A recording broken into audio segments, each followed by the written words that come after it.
সুপ্রভাত জানিয়ে ইনসাইট ফ্যামিলিতে সকলকে আরও একবার স্বাগত জানাই। আজকে খুব শুভ একটি দিন, জন্মাষ্টমী। তাই আজকে ঠাকুর ঘরেই আমাদের বেশিরভাগ সময়টাই কেটে গিয়েছে। এদিকে দেখো অধিকারী মশাই কি সুন্দর করে গোপালকে স্নান করিয়ে দিচ্ছে। দুধ, অগরু, একটু চন্দন, ঘি সমস্ত কিছু মাখিয়ে সোনাইকে স্নান করিয়ে দেওয়ার পর এখন ভালো করে সাজিয়ে দিচ্ছে। আর এই যে দেখো আমাদের গোপু সোনা, আর এইটা হচ্ছে আমাদের ছোট গোপু।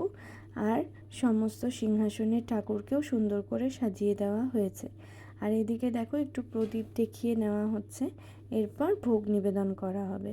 আসলে আমাদের বাড়িতে নন্দোৎসবটাই হয়, তা জন্মাষ্টমীতে কি কিছুই হবে না? সেই জন্য খুব সামান্যই আয়োজন হয়েছিল, আর শুধু তালের বড়া দিয়েই আজকে ভোগ নিবেদন হয়েছে। আর এইদিকে দেখো অধিকারী ধূপ ধরাতে ভুলে গেছিলো, তাই আর একবার ধূপ ধরিয়ে নিল। আর এইদিকে মামনি ক্ষীর, তালের বড়া, মিষ্টি সমস্ত কিছু দিয়েছিল, তাই দিয়ে আর একবার ভোগ নিবেদন করা হলো। এইটা হচ্ছে আমাদের নন্দোৎসবের পরের দিন। গোপাল এখন দই দিয়ে স্নান করতে থাকুক। আমাদের এই ছোট্ট ব্লগটা তোমাদের কেমন লাগলো অবশ্যই জানিও। ভালো লাগলে একটা লাইক করে দিও আর সাবস্ক্রাইব করে পাশে থেকো। দেখা হবে পরের একটি ব্লগে। টাটা।